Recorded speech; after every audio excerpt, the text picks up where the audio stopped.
चलिए देखिए, हम लोग क्या पढ़ रहे थे, फिजिक्स ना, विद्युत धारा। ठीक है, आज एक नया टॉपिक है हम लोग का, ऊर्जा संरक्षण सिद्धांत एवं विद्युत धारा के उसमें प्रभाव। ठीक है, देखिए क्या है चैप्टर का नाम, विद्युत धारा, जिसमें आज है हम लोग का सेशन में ऊर्जा संरक्षण सिद्धांत और विद्युत धारा के उसमें प्रभाव। ठीक है, ऊर्जा संरक्षण सिद्धांत क्या होता है, सबसे पहले हम ये समझेंगे। ऊर्जा संरक्षण सिद्धांत उसको हम कहते हैं जो ऊर्जा जो है ना कभी नष्ट नहीं होता है और न ऊर्जा कभी खत्म होगा। कहा गया है कि ऊर्जा की न तो उत्पत्ति होती है और न ही इसको नष्ट किया जाता है। ठीक है, ऊर्जा का न तो निर्माण होता है और न ही यह इसका विनाश होता है, यानी खत्म होता है, बल्कि एक रूप से दूसरे रूप में हम परिवर्तित कर सकते हैं। वो कहते हैं, उसी को हम कहते हैं ऊर्जा संरक्षण सिद्धांत। ठीक है, कहता क्या है कि ऊर्जा संरक्षण सिद्धांत के अनुसार, सिद्धांत के अनुसार न तो ऊर्जा को नष्ट किया जाता है और न ही उत्पन्न किया जा सकता है, सिर्फ इसका एक रूप से दूसरे रूप में रूपांतरण होता है। ऊर्जा संरक्षण सिद्धांत में ऊर्जा का न तो नाश होता है और न ही उसकी उत्पत्ति होती है, बल्कि एक रूप से दूसरे रूप में ऊर्जा क्या करता है, बदल जाता है। जैसे अगर बात की जाए, जनरेटर सब लोग देखा है, जनरेटर सब लोग देखा है, तो ये जो जनरेटर है जो हम चालू करते हैं ऐसे ऐसे हाथ से करके, ठीक है, तो जैसे ऐसे से हम हाथ से करके चालू उसको कर रहे हैं, तो ये कौन सा ऊर्जा लग रहा है, यांत्रिक ऊर्जा। कौन सा ऊर्जा लग रहा है, जो शरीर से हम काम कर रहे हैं ना, तो वो कौन सा ऊर्जा लग रहा है, यांत्रिक ऊर्जा। यानी कौन सा ऊर्जा खपत हो रहा है, बोलिए, यांत्रिक ऊर्जा खपत हो रहा है हमारा, यांत्रिक ऊर्जा। जब यांत्रिक ऊर्जा खपत हो रही है, तो जब जनरेटर चालू हो जाएगा तो क्या देगा, वह विद्युत देगा कि नहीं देगा। उस जनरेटर से क्या बनता है, लाइन बढ़ता है, तो विद्युत देगा ना। तो यांत्रिक ऊर्जा से किस ऊर्जा में बदल गया, विद्युत ऊर्जा में। बताइए, क्या ऊर्जा यहाँ नाश हुआ, एक रूप से दूसरे रूप में बदल गया। यही कहा गया है कि न तो ऊर्जा की उत्पत्ति होती है और न ही उसका नाश होता है, बल्कि ऊर्जा एक रूप से दूसरे रूप में क्या होता है, बदल जाता है। बात आ रहा है, बात समझ में। ऊर्जा संरक्षण सिद्धांत न तो ऊर्जा का निर्माण होता है और न ही ऊर्जा का नाश होता है, बल्कि एक रूप से दूसरे रूप में ऊर्जा को क्या किया जाता है, रूपांतरण होता है। बोलिए, कोई दिक्कत है, क्लियर है। चलिए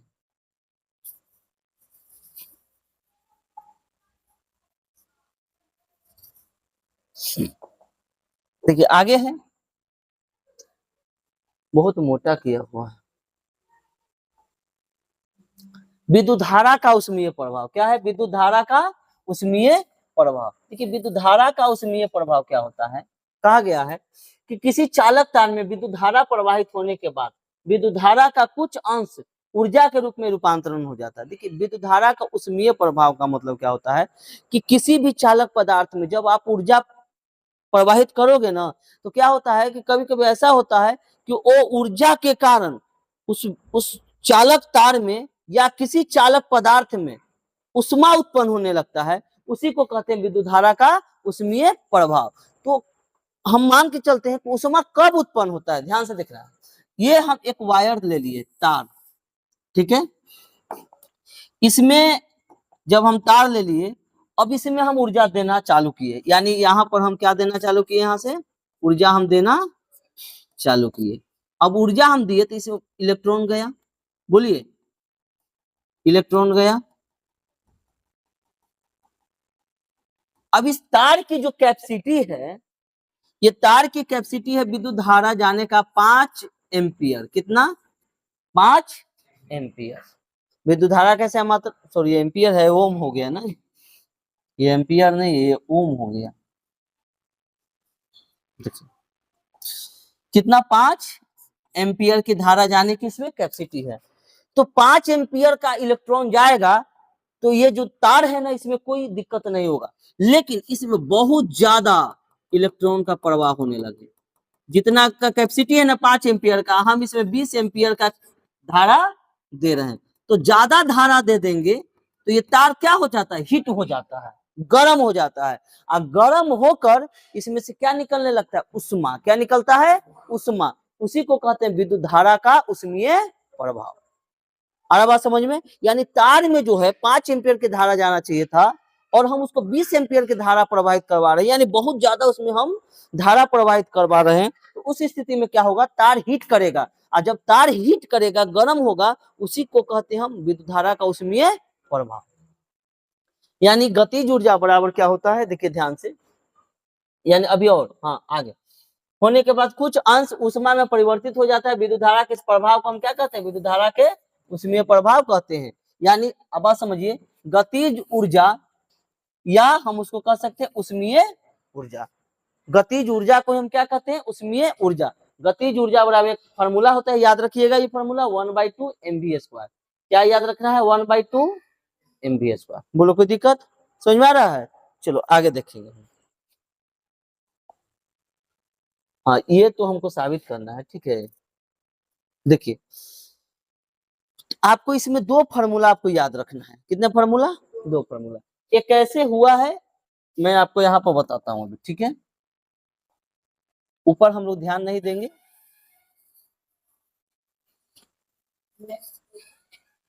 देखिए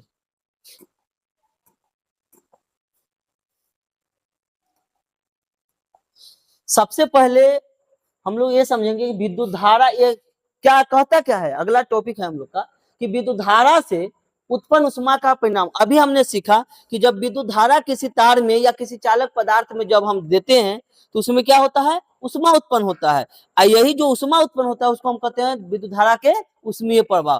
तो ये आज यहाँ का टॉपिक है हम लोग का कि विद्युत धारा जब हम प्रवाह करते हैं किसी तार में तो कितना उष्मा उत्पन्न होता है, यानी कितना उष्मा उसमें उत्पन्न होता है। तो देखिए सबसे पहले हम कहते हैं कि उस उत्पन्न उष्मा जब उसमें उत्पन्न उष्मा मतलब उत्पन्न होगी, उष्मा उत्पन्न होगी तो वो क्या होगी, ऊर्जा। यानी उष्मा को ही क्या कहा जाता है, ऊर्जा।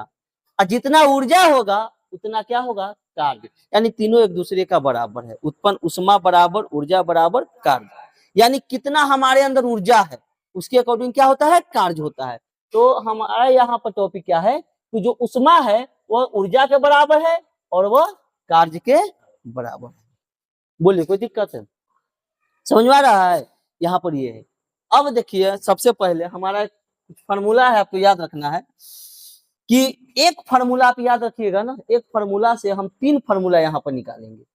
एक फार्मूला से विद्युत धारा का जो उष्मीय प्रभाव का जो फार्मूला है, हीट का, हीट मतलब क्या होता है, उष्मा, तो हीट का जो फार्मूला है वो 3 फार्मूला निकलेगा एक फार्मूला से, ठीक है।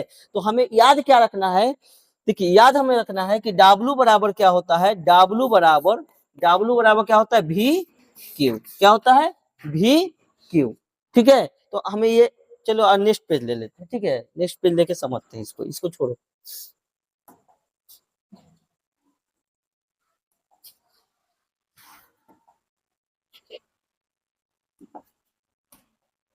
देखिए हम क्या लेंगे, सबसे पहले हम क्या जानते हैं, कौन है वो,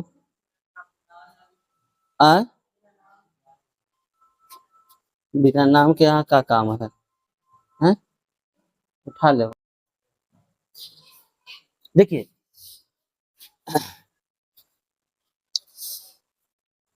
अभी हमने क्या बताया आपको, उष्मा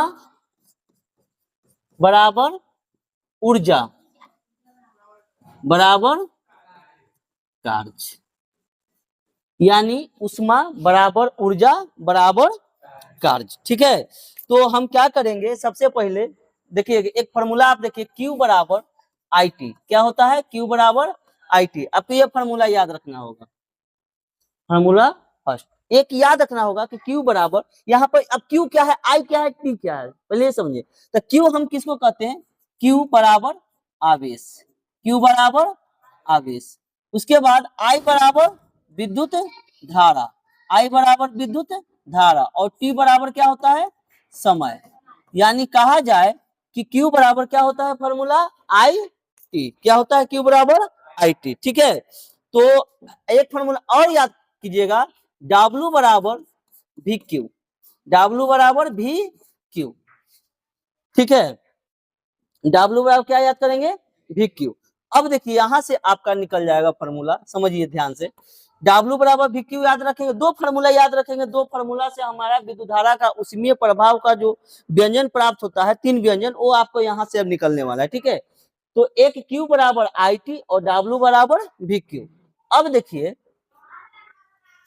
Q बराबर क्या होता है, IT होता है, तो यहाँ से W बराबर V और Q बराबर IT, तो Q के जगह पर क्या रखेंगे, IT।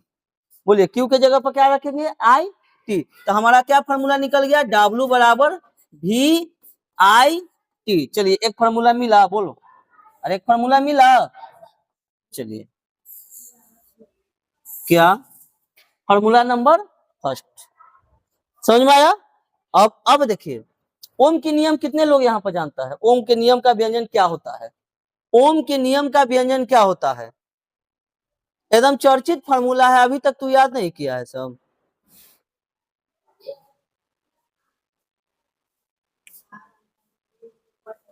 आए भी बराबर आई यार, अभी तक तो सब याद नहीं किया है।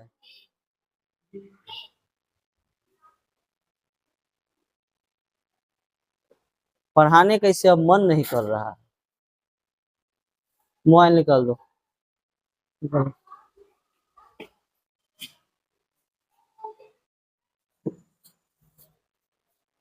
चलो देखिए, ये समझ में आया, समझ में आया था जी। W बराबर क्या निकाले थे हम, VIT निकाले थे ना, ये एक इक्वेशन निकाले किसका, उष्मा का, हीट का, ठीक है। हीट का 3 इक्वेशन हम यहाँ पर निकालेंगे। अब पुनः आप एक हम लॉ से चलेंगे जो ओम का नियम है, ठीक है। अब हम लोग ओम के नियम अनुसार चलेंगे, ओम के नियम से, ओम के नियम से। ओम का नियम क्या कहता है, V बराबर IR, ये चर्चित इक्वेशन है, V बराबर IR होता है, ठीक है। तो अब यहां से हम लोग देखेंगे क्या है, W बराबर, हम क्या साबित किए थे, W बराबर VIT। तो हम लोग ध्यान से देखेंगे, V के जगह पर हम क्या लिखेंगे, IR, क्या लिखेंगे, IR। देखिए V के जगह पर हम लेंगे यहाँ पर IR, ठीक है। इस V के जगह पर हम लेंगे IR, हो गया। अरे V की जगह पर क्या हुआ, IR हो गया। अब उसके बाद देखिए V की जगह पर IR जब लिखे, अब बचेगा क्या, I और T, क्या बचेगा, I और T। इसको थोड़ा हम गुना कर लेंगे, देखिए I में गुना करोगे तो W का एक इक्वेशन निकल जाएगा, I स्क्वायर, ठीक है, I एक बचे R और T, तो I स्क्वायर RT। कितना इक्वेशन निकला, 2 इक्वेशन निकला, बोलिए, एक आपका ये इक्वेशन निकला, ठीक है।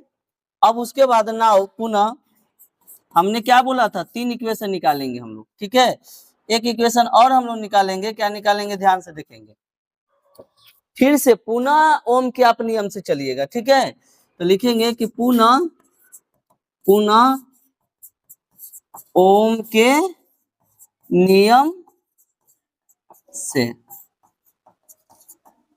क्या होता है, ओम के नियम V बराबर IR। तो हम I बराबर बोल सकते हैं क्या, V बटा R, बोलो, होगा। अब देखिए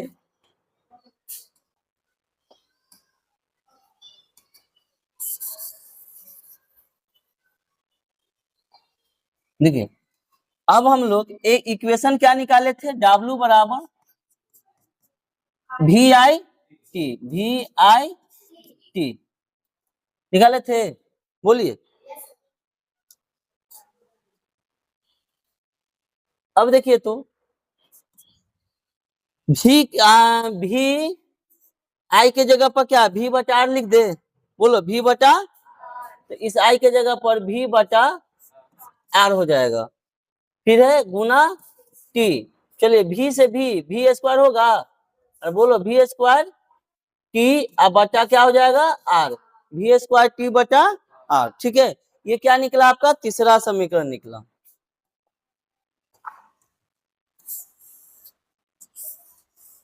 बोलिए कोई दिक्कत। अब थोड़ा सा हम लोग देख लेंगे पहला समीकरण हम क्या निकाले, पहला हाँ, अब एक बात और समझिएगा, हमने क्या लिखा था सबसे ऊपर, उष्मा बराबर ऊर्जा, बराबर कार्य, यानी उष्मा बराबर है ऊर्जा के और उसके बराबर है कार्य। यानी कि मतलब कहने का मतलब है कि जो वर्क है W, वर्क है वह हीट के क्या है बराबर है, वर्क जो है वह हीट के बराबर है, यानी W बराबर H है। H मतलब क्या होता है हीट, हीट मतलब उष्मा, ठीक है। तो जो हम लोग क्या इसका यहाँ इक्वेशन किस चीज का निकाल रहे थे, हीट का निकाल रहे थे, किसका, हीट का। तो जहां जहां W है वहां वहां हम H यूज कर सकते हैं ना हीट का। तो यहाँ पर हम एक इक्वेशन हम निकाले हैं W बराबर, तो हम इसको लिख सकते हैं H बराबर पहला इक्वेशन VIT, क्या होगा VIT। उसके बाद दूसरा इक्वेशन हम क्या निकाले हमने W बराबर, तो यहाँ H लिख सकते हैं H बराबर I स्क्वायर RT, बोलिए कोई दिक्कत। तीसरा इक्वेशन हमने निकाला W बराबर, तो इसको H बराबर लिख देंगे V स्क्वायर T बटा R। ये तीन इक्वेशन हम हीट का यहाँ पर निकाले। देखिए मोस्ट VBI इक्वेशन ये, आप ऊपर याद रहे चाहे न रहे ये याद रखिएगा, H बराबर I स्क्वायर RT। अब देखिए एक बार फिर से, उष्मा बराबर ऊर्जा बराबर कार्य, ठीक है। तो Q बराबर दो इक्वेशन याद रखिएगा, दो फॉर्मूला, Q बराबर IT और W बराबर VQ, Q बराबर IT और W बराबर VQ। तो Q बराबर IT और W बराबर VQ होता है, तो देखिए W बराबर V Q, Q के जगह पर क्या लिखेंगे IT, तो W बराबर VIT निकल गया ओम के नियम से। V बराबर IR, तो W बराबर VIT लिखे ना, तो V बराबर IR, तो V के जगह पर क्या लिखेंगे IR लिख देंगे IT, तो I में I से तो I स्क्वायर RT, तो I स्क्वायर RT आ गया, ठीक ना। उसी तरह से ओम के नियम से फिर से चलेंगे, V बराबर IR, तो I बराबर एक इक्वेशन निकालेंगे V बटा R, तो उसके अकॉर्डिंग हम V बराबर IR होता है ना, तो W बराबर VIT, तो V बराबर IR सॉरी I बराबर V बटा R, तो I जहां है वहां क्या लिखेंगे V बटा R, कैलकुलेशन करेंगे इक्वेशन निकल गया।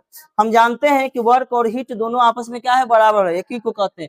तो जहां जहां वर्क है वहां वहां हीट का इक्वेशन यूज किया हमने, तीन इक्वेशन उष्मा का निकाला है यहाँ पर, ठीक है। इसको नोट करो, वहां तुम बैठ जाओ, वहां बैठ जाओ, वहां बैठो, हाँ और वहां रोक देना।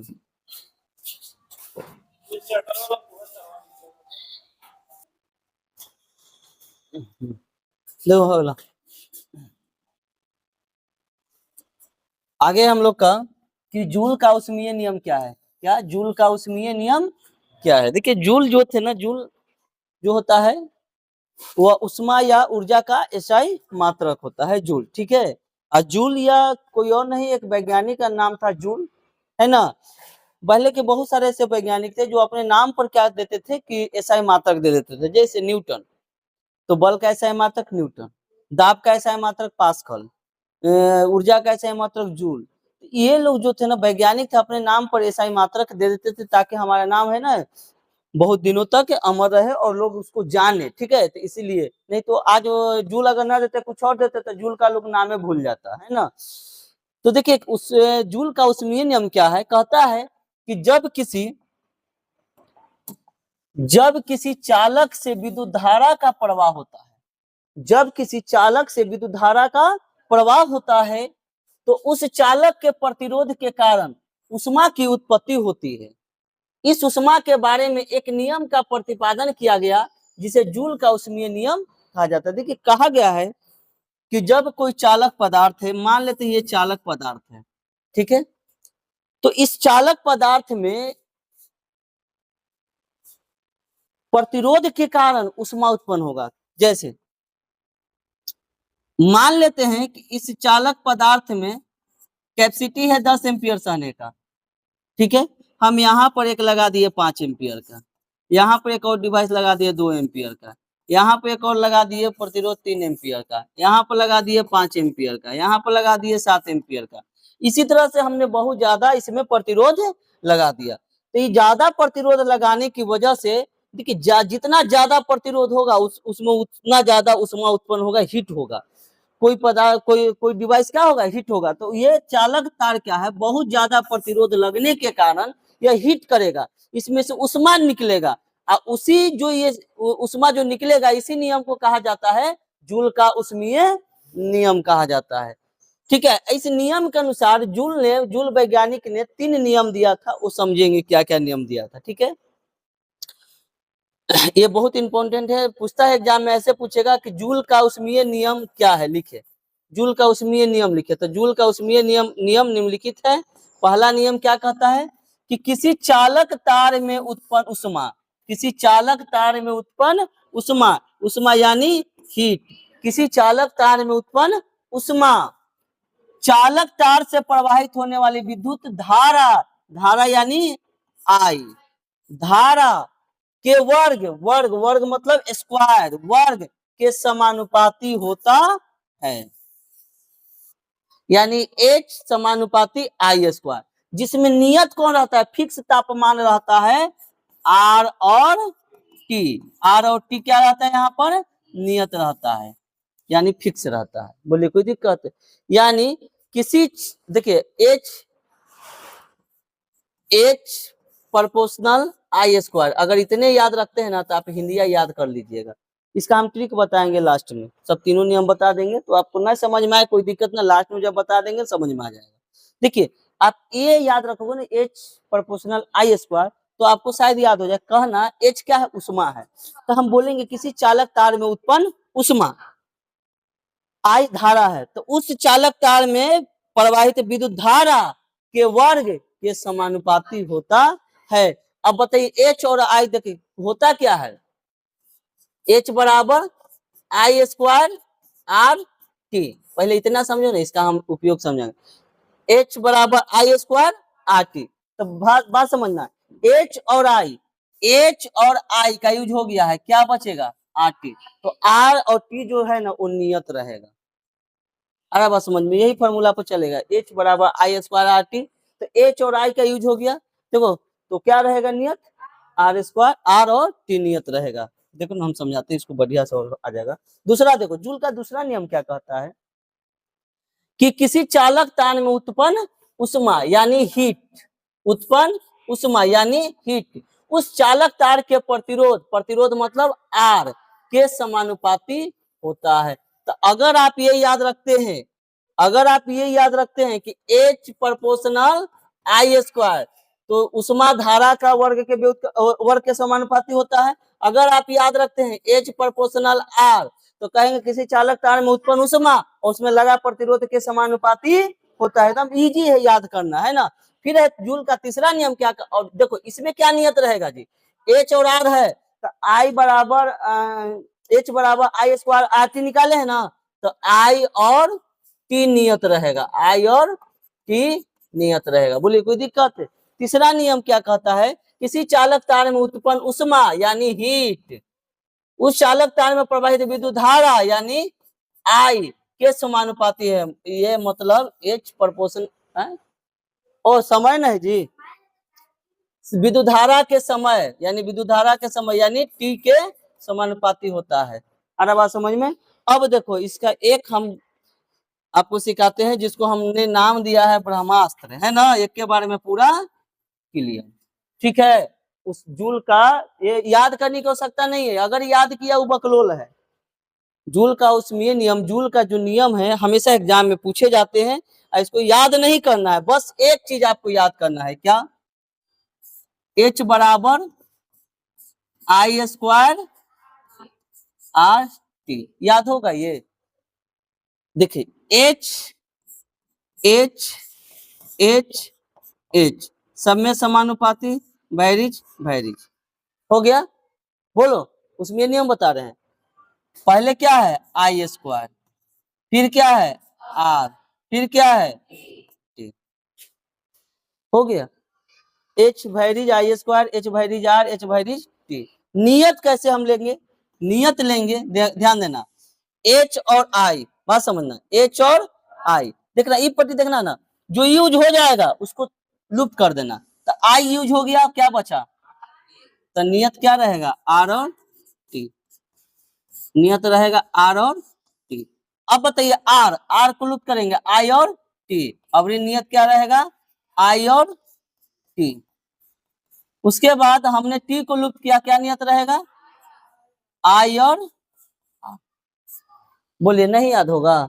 अब इस इसको हम देख के हम ये आप हिंदी में लिख सकते हैं, कह सकते हैं कोई सब किसी चालक तार में प्रवाहित हो रहा है, तो किसी चालक तार में उत्पन्न उष्मा उस चालक तार में प्रवाहित विद्युत धारा के वर्ग के समानुपाती होता है। किसी चालक तार में उत्पन्न उष्मा उसमें लगा प्रतिरोध के समानुपाती होता है। किसी चालक तार में उत्पन्न ऊष्मा और उसमें प्रवाहित होने वाली विद्युत धारा में लगा समय कि क्या होता है, समानुपाती होता है। कोई दिक्कत समझ में आया? चलिए अब हम लोग आगे देखेंगे, कोई दिक्कत नहीं ना है जी, ठीक है। अब थोड़ा सा हम लोग देख लेंगे विद्युत शक्ति के बारे में कि क्या है विद्युत शक्ति। देखिए जितना थोड़ा सा टफ है ना, अभी 2-3 को लास्ट है, अब उसके बाद हम लोग आसान में प्रवेश करेंगे। देखिए विद्युत शक्ति क्या है, ध्यान देना। विद्युत शक्ति कहने का मतलब है कि कोई डिवाइस अगर किसी विद्युत धारा के परिपथ में जब लगा हुआ है ना, तो वो डिवाइस जो है 1 सेकेंड में कितना बिजली का खपत कर रहा है, वही उसका विद्युत शक्ति होता है। यानी जब ये आप एक मरकरी, मान लीजिए मरकरी लगा हुआ है, तो ये मरकरी जो है 1 सेकेंड में कितना बिजली का खपत कर रहा है, यही है उसका विद्युत शक्ति। समझ में आया?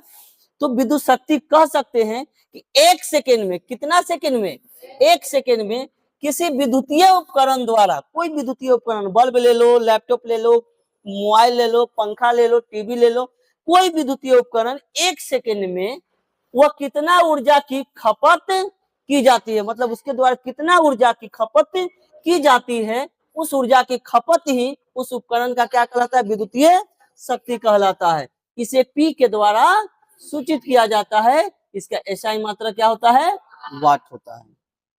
यानी विद्युतीय शक्ति का SI मात्रा क्या होता है, वाट होता है। बोलो कोई दिक्कत समझ में आया जी? यानी क्या कह रहा है कि विद्युतीय शक्ति की 1 सेकेंड में किसी विद्युतीय उपकरण द्वारा कितना ऊर्जा की खपत होती है, उस ऊर्जा की खपत को ही उस उपकरण का विद्युतीय शक्ति कहते हैं। बोलो नहीं याद होगा? याद नहीं करना है, हम ऐसे नहीं भी लिख सकते, तो हम एग्जाम में जाएंगे विद्युतीय शक्ति लिखेंगे कि किसी विद्युत परिपथ में विद्युतीय उपकरण द्वारा 1 सेकेंड में कितना ऊर्जा की खपत की जाती है, वह क्या कहलाता है, विद्युत शक्ति कहलाता है। इसे P के द्वारा सूचित किया जाता है। इसका SI मात्रा क्या होता है, वाट होता है। ठीक है,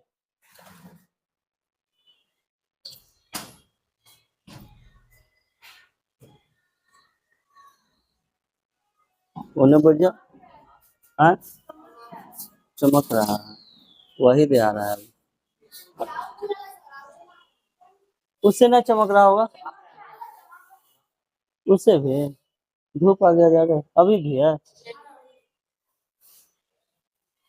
देखो हम कह सकते हैं शक्ति बराबर, ध्यान देंगे, शक्ति बराबर हम कह सकते हैं, ठीक है, 1 सेकेंड में, 1 सेकेंड में यानी समय में, एक समय में कितना कार्य हो रहा है, यानी शक्ति बराबर क्या हो जाएगा, कार्य बटा समय। शक्ति बराबर क्या हो जाएगा, कार्य बटा समय। अगर शॉर्ट फॉर्म बोले तो शक्ति यानी पावर, P बराबर कार्य यानी वर्क, W बटा T, यानी P बराबर क्या होता है, W बटा T होता है। बोलिए कोई दिक्कत है, समझ में आ रहा है?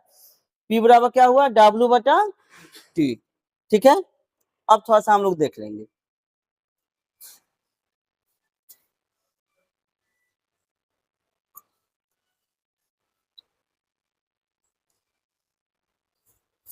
जूल का क्या निकाले थे हम लोग, W बराबर VIT I स्क्वायर RT और W बराबर V स्क्वायर T बटा R। ठीक है,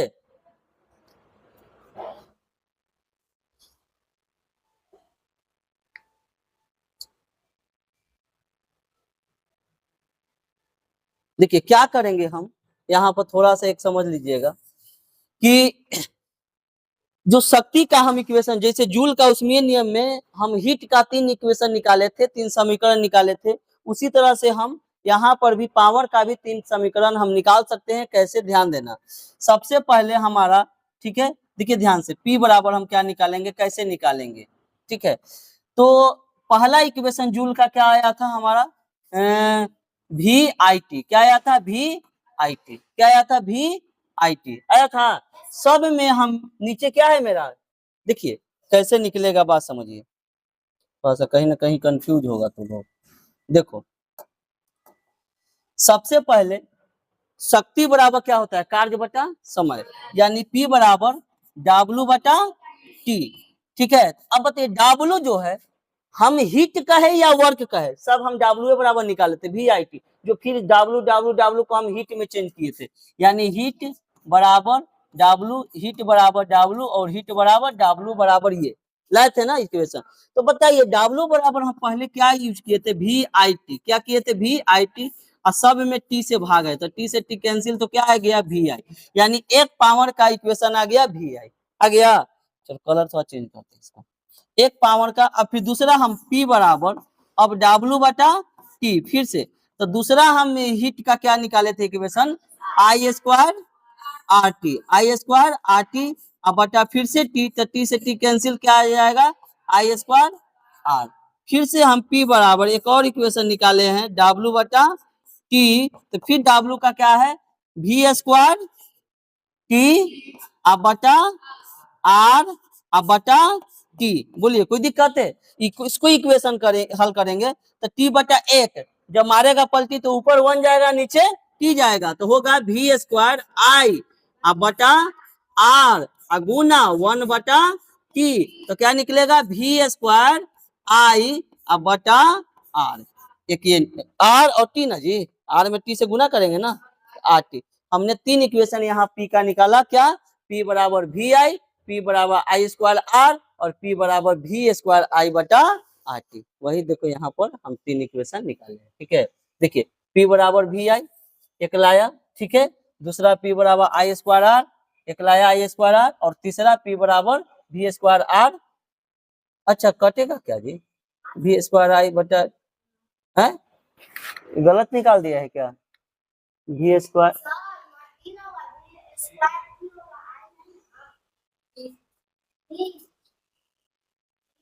W, अच्छा V स्क्वायर T ना है, ओहो हाँ यही मिस्टेक हो गया ना, वही का है V स्क्वायर I नहीं V स्क्वायर T, क्या होता है V स्क्वायर T।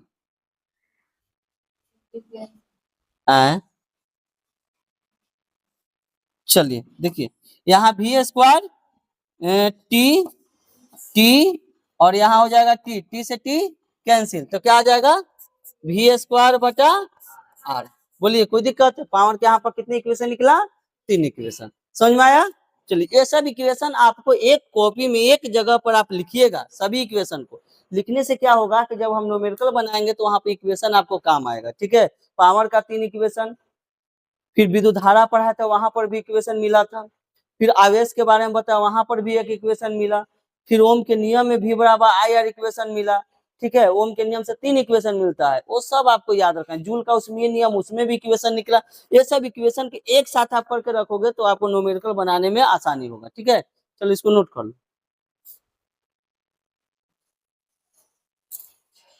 तब पंकज उदास, अरे मोटर नहीं हो रहा है चालू, कल से काम करो अभी, मोटर का हम बात करते हैं।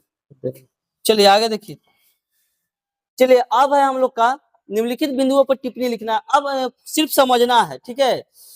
कहता है कि विद्युत बल्ब का मतलब विद्युत बल्ब के बारे में आपको बताना है, एग्जाम में आएगा कि विद्युत बल्ब का सचित्र वर्णन करे। सचित्र वर्णन करे कहने का मतलब है कि चित्र के साथ उसका क्या करे, वर्णन करे। तो देखिए आपको विद्युत बल्ब दिख रहा है जी सबको, और सबको दिख रहा है विद्युत बल्ब।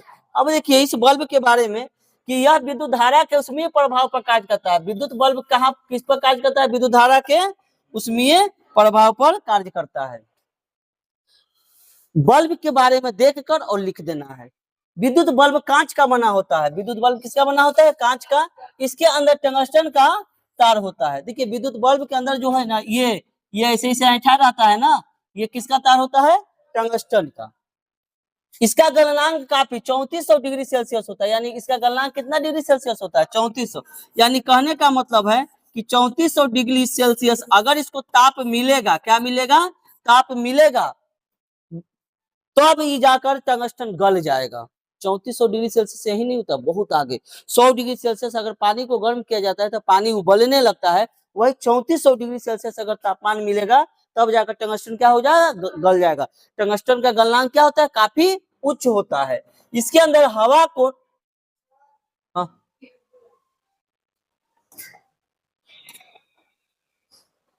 करता है देखिए इसके अंदर क्या करता है कि हवा को निकाल कर निष्क्रिय गैस भर दी जाती है ताकि तंतु ऑक्सीकृत न हो सके।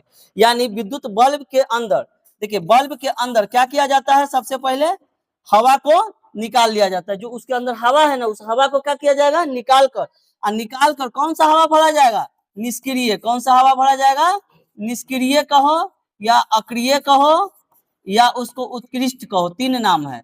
उत्कृष्ट, ये आपको उसमें ये भरा जाता है। निष्क्रिय कहने का मतलब है कि यह ऑक्सीजन के साथ संयोग नहीं करेगा या किसी और गैसों के साथ यह संयोग नहीं करता है, उसको हम निष्क्रिय गैस कहते हैं। तो उस निष्क्रिय गैस भरा जाता है। उसके बाद विद्युत बल्ब, विद्युत हीटर, विद्युत इस्त्री, विद्युत विकिरण और विद्युत फ्यूज से सब विद्युत धारा के उसमें प्रभाव पर कार्य करता है। देखिए आपको एग्जाम में आएगा ना, ध्यान देना है। विद्युत बल्ब हम लोग देखे हैं, विद्युत हीटर, हीटर भी हम लोग जानते हैं, विद्युत इस्त्री यानी आयरन प्रेस करने वाले वो भी जानते हैं, विद्युत विकिरण और विद्युत फ्यूज, ये सब किस पर कार्य करता है, विद्युत धारा के उसमें प्रभाव पर। बोलो कुछ समझ में आया। चलिए आगे देखेंगे, थोड़ा सा हम लोग फास्ट चल के इसको खत्म करते हैं। बार बार अभी सब याद करने वाला चीज है, ठीक है। अब इसमें लगल रहेंगे तो काम नहीं चल, समझाने वाला कुछ नहीं, आप समझो, हम पढ़ते जाएंगे तुम लोग समझते जाओगे। कहता है कि विद्युत हीटर क्या है, हीटर तो यह चीनी मिट्टी के खांचे में लपेटा हुआ आकार का धातु होता है। देखिए चीनी मिट्टी का खांचा में, ये जो अंदर दिख रहा है ना, ये आपका ये जी ये सब चीनी मिट्टी का खांचा होता है। किसका होता है, चीनी मिट्टी का। और चीनी मिट्टी के खांचे में जो तार जैसा दिख रहा है, तार हीटर होगा ना घर में, उसमें देखे होंगे, जो चीनी मिट्टी का ये खांचा है साइड साइड में, ये तार दिख रहा है अंदर, ये तार जो होता है ना, वो किसका बना होता है, नाइक्रोम का। किसका बना होता है। अब आपसे पूछेगा कि विद्युत हीटर किस तार का बना होता है, तो क्या बोलोगे, नाइक्रोम का। यह विद्युत धारा के उसमें सिद्धांत पर कार्य करता है। अभी हम बताए विद्युत बल्ब, विद्युत हीटर, ठीक है, विद्युत इस्त्री, विकिरण, ये सब किस पर बना होता है, विद्युत धारा के उसमें प्रभाव पर। इसका गलनांक काफी उच्च होता है। इसी सिद्धांत पर बॉयलर भी बनाया जाता है। बॉयलर मतलब, अरे नहीं चला, क्या करने जा रही हो जी, समझे में नहीं, सेव कर दो, रुक जाओ, अभी रुक जाओ, थोड़ा सा रुको, हम समझाने तो पहले। हाँ, बॉयलर भी बनाए जाते हैं इसी सिद्धांत पर। बॉयलर किसको कहते हैं, पानी गर्म करने वाला जो होता है, बॉयलर देखे हो, उसको भी बनाया जाता है इसी सिद्धांत पर। अरे बॉयलर नहीं देखे हो जी, जो पानी उनी गर्म किया जाता है, तार लगा रहता है, तरवा के बल्टिया में डाल दो, पानी गर्म हो जाता है, वो बॉयलर होता है। नाइक्रोम किसका किसका बना होता है, नाइक्रोम जो है ना, एक मिश्र धातु है। क्या है, मिश्र धातु, जो कि निकेल और क्रोमियम का बना होता है। नाइक्रोम किसका बना होता है, निकेल और क्रोमियम का बना होता है, ठीक है। ये है आपका विद्युत इस्त्री, यानी देख रहे हो आयरन। यह उपकरण विद्युत धारा के उसमें प्रभाव पर कार्य करता है। इसमें नाइक्रोम का पतला पत्ती होता है, जिसके ऊपर नीचे अब्रक का प्लेट लगा होता है। इसका गलनांक बहुत कम होता है, ठीक है। ये है आपका विद्युत इस्त्री। बोलो कोई दिक्कत, ऐसे सिर्फ पूछे विद्युत इस्त्री क्या है, ये फिगर बनाने के लिए नहीं आएगा, ठीक है। चलो थोड़ा सा रुक, चल ये समझ में आया, आगे देखेंगे। विद्युत विकिरण, ठीक है, और विद्युत फ्यूज। फ्यूज सब लोग देखा होगा, देख लो, है ना। क्या कहता है, विद्युत विकिरण, यह उपकरण विद्युत धारा के उसमें सिद्धांत पर कार्य करता है। इसमें चीनी मिट्टी का एक बेलन होता है। इसमें चीनी मिट्टी का क्या होता है, एक बेलन जैसा होता है, इस तरह से चीनी मिट्टी का एक बेलन होता है, जिस पर नाइक्रोम का तार लपेटा होता है। इसमें क्या होता है, नाइक्रोम का तार लपेटा हुआ रहता है। बोलो कोई दिक्कत है। इसका गलनांक क्या होता है, काफी उच्च होता है, विद्युत विकिरण। अगला है विद्युत फ्यूज। यह एक सुरक्षा युक्ति है। विद्युत फ्यूज, फ्यूज क्या करता है, सुरक्षा प्रदान करता है। किस लिए, आपके घर में जो विकिरण लगा हुआ है ना, सॉरी, आपके घर में जो डिवाइस लगा हुआ है, उपकरण लगा हुआ है, उस उपकरण को विद्युत फ्यूज क्या करता है, सुरक्षा देता है। जैसे ही इसका प्रतिरोध कमता है और विद्युत धारा बहुत ज्यादा अगर परिपथ में आता है, तो फ्यूज में जो तार लगा होता है ना, ये तार क्या हो जाता है, टूट जाता है। यानी तार यहां से क्या हो जाएगा, तार टूट जाएगा। और जब तार टूट जाएगा तो लाइन जाना क्या हो जाता है, बंद हो जाता है, ठीक है। जो अति भारण एवं लघु पतन जैसे घटनाओं से बचाता है। अब देखो, ये अति भारण और जो लघु पतन है ना, ये क्या है, अभी हम तुरंत समझेंगे, ठीक है। इससे बचाता है। इसमें तांबा तथा टीन या शीशा, देखिए तांबा तथा टीन या शीशा तथा टीन मिश्र धातु का प्रयोग किया जाता है। यानी हम कह सकते हैं कि विद्युत फ्यूज जो है वह तांबा टीन या शीशा का मिश्रण है। तांबा टीन या शीशा का मिश्रण है, जिसका गलनांक क्या होता है, काफी कम होता है। विद्युत फ्यूज का अगर गलनांक ज्यादा हो जाएगा ना तो घर में जितना उपकरण लगल है ना सब खराब हो जाएगा। ठीक है, कैसे बताते हैं, गलनांक ज्यादा अगर हो जाएगा तो बहुत ज्यादा तेज लाइन आएगा तब ना उतरवा गलेगा। क्या चालू नहीं था, बोलो बस। अच्छा नॉइज कैंसिलेशन हो गया है, कोई दिक्कत नहीं। ठीक है, देखो क्या होगा, ये अगर बहुत ज्यादा इसमें मोटा अगर तार आप लगा देते हो तो लाइन आएगा, ये गलेगा नहीं गलेगा, और नहीं गलेगा तो आपके घर में जो उपकरण लगे हुआ हो वो सब गल जाएगा, खराब हो जाएगा। इसीलिए विद्युत फ्यूज लगाया जाता है सुरक्षा की दृष्टि से। ठीक है, ऐसा फ्यूज देखे हो, एक ऐसा भी फ्यूज होता है, ये तो सबके घर में लगाते, ये स्प्लाइजर वगैरह है ना ओकरा में लगा। अगर नया आप स्प्लाइजर किसी के घर में होगा तो पीछे देखना खोलने वाला होगा, और खोल के निकालोगे तो ऐसे नहीं निकलेगा, बहरिए से खुल जाएगा वो। ये विद्युत फ्यूज है जो कहाँ लगता है, स्प्लाइजर वगैरह में लगता है। ठीक है, चलिए आगे देखेंगे। अतिभारण और लघुपथन क्या है। ठीक है, अतिभारण क्या होता है बात समझिएगा।